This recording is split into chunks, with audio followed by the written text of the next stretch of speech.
must escalate to survive. And he believes that escalating the war is ultimately Israel's salvation. I don't share that view, but that's his opinion. He probably also sees it as his personal salvation. How do you escalate the war? You goad Iran into attacking you. And this is a direct provocation designed to precipitate a major response from Iran. If Iran cannot be dragged into this war, then it is very unlikely that Mr. Netanyahu will be able to drag us into his war on his side. So, simply put, why would you attack the sovereign territory, which is what a consulate or embassy is, as you know, of Iran? You want Iran to attack you so that you can precipitate a war that will involve the United States against Iran on your side. If the mullahs do nothing, if they exercise Putin-like restraint, what do you expect Netanyahu to do? Ratchet up the attacks on Iran to do everything he can to goad them? Yes, I would think so. I mean, there's no alternative for him. He knows that he's got to attack Hezbollah, and that's a foregone conclusion. It's just a question of when. So he's got to drag in Iran into this mess as he sees it. Now, what he's not paying attention to is the coalescing of the rest of the region against him. He's not paying much attention to what's going on up in Turkey, for instance. The Turkish population is enraged at Israel, and the Turkish population just rejected Erdogan at the polls. Now, there were several reasons for that, but one of them was Erdogan's continuous provision of oil and food and other things to the Israelis, despite all of his tough talk.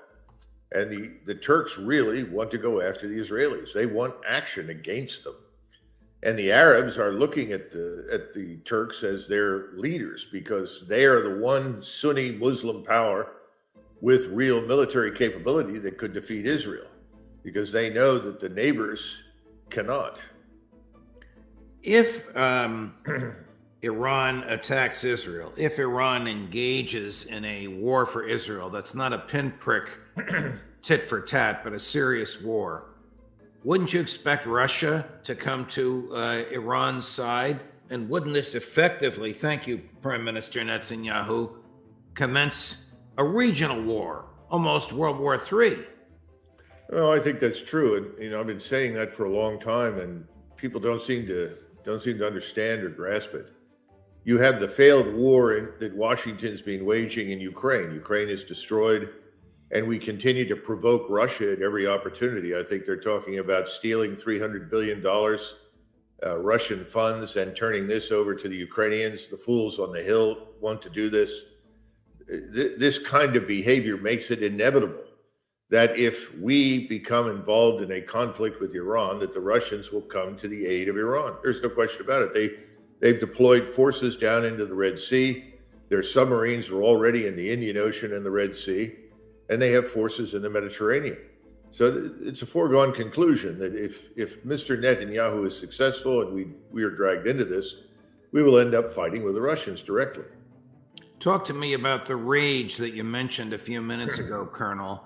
Is it of such a magnitude that leaders in the area, Turkey, Iran, Jordan, may feel pressured into doing something lest something happen against their will?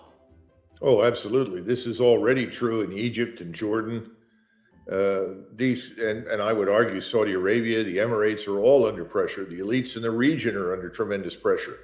And if they don't act, they all stand an excellent chance of going away.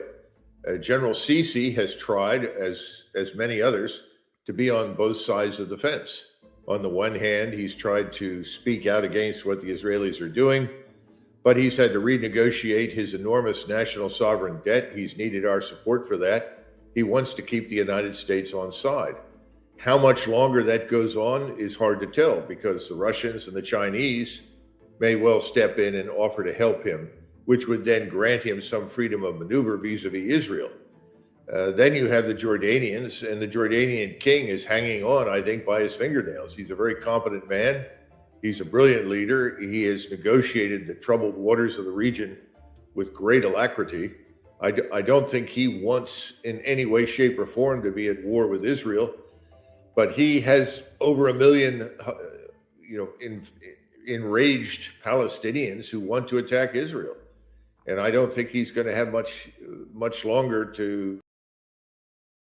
Was it for the Israelis to follow for an hour and a half a truck with food workers and then to use 3 missiles to kill 7 people, including an American in that truck? Talk about enraging the public. That's resonating even over here, Colonel. Well, this is one of the things that reached the American people, and the American people were disturbed by it, but this is not new. These instances of operators of unmanned aerial systems tracking and then killing people who, frankly, were simply in the open, had nothing to do with the enemy per Hamas or anything else, are frequent. These things have happened very frequently, and I think it's becoming increasingly clear that this is an exercise in casual murder at the whim of the Israelis and the Israeli leadership. Remember, they made it very clear from the beginning that Gaza is full of enemies. If you're in Gaza, you're probably an enemy. They're not going to stop their soldiers from killing anyone, and they're certainly not going to stop the Air Force or the operators of these unmanned systems from killing anyone. Here's a cut from an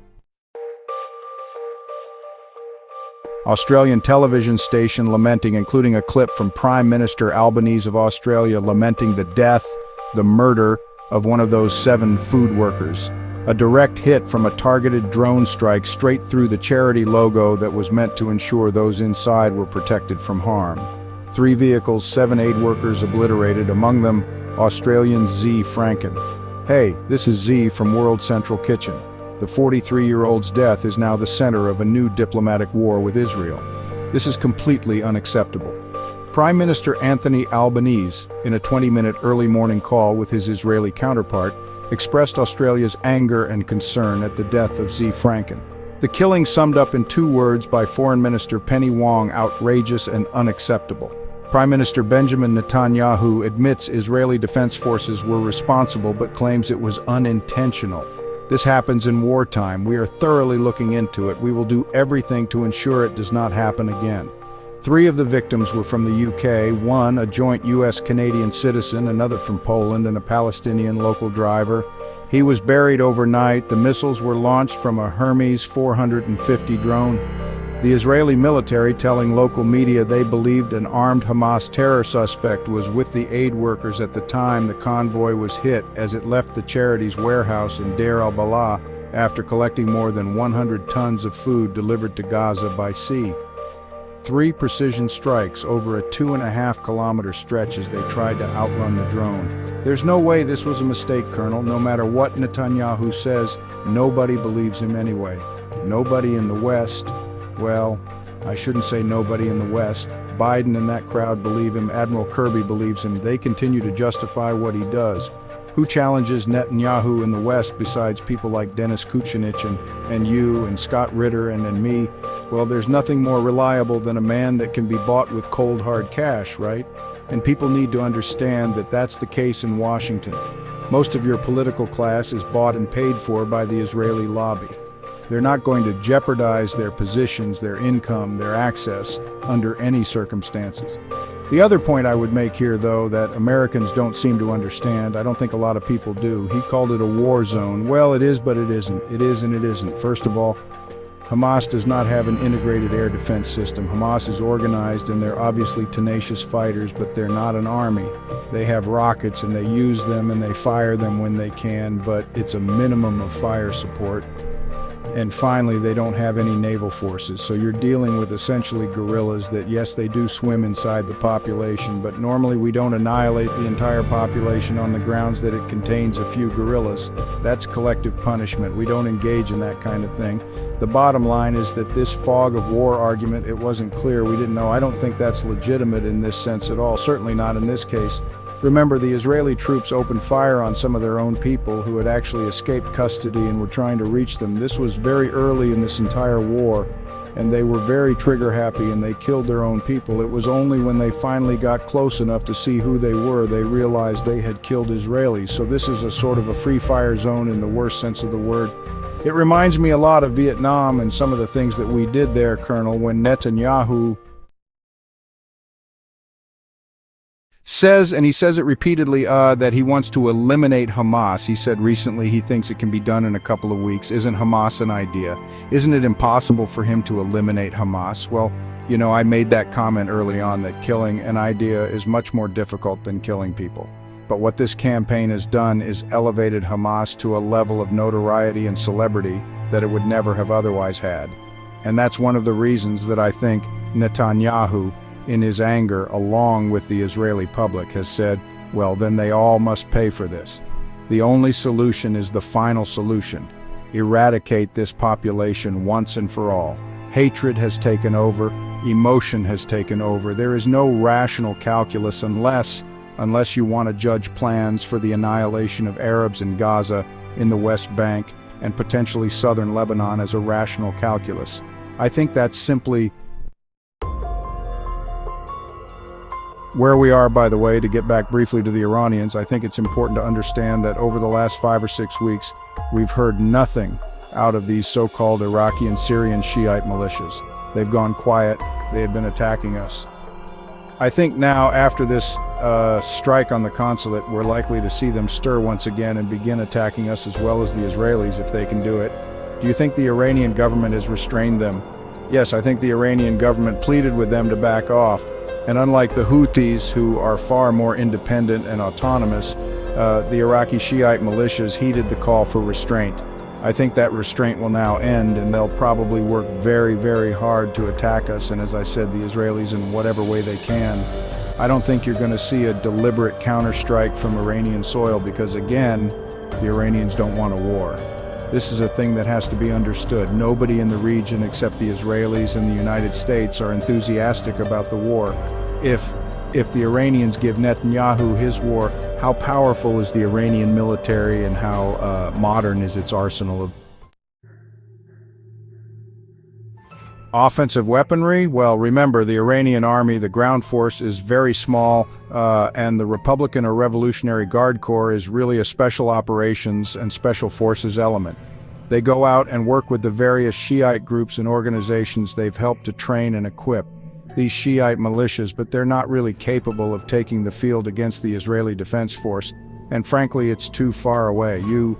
They don't have the logistical infrastructure to sustain anything. Iran's trump card is this arsenal of rockets and missiles, primarily theater and tactical ballistic missiles, but also cruise missiles, and they can reach virtually any target inside Israel.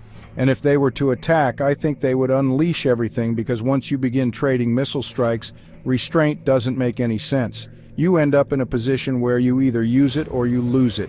And why would the Iranians wait around for the United States Air Force and the U.S. Naval Air to attack them and essentially put their arsenal at risk? If they're compelled to fight, I think they would probably launch massive strikes.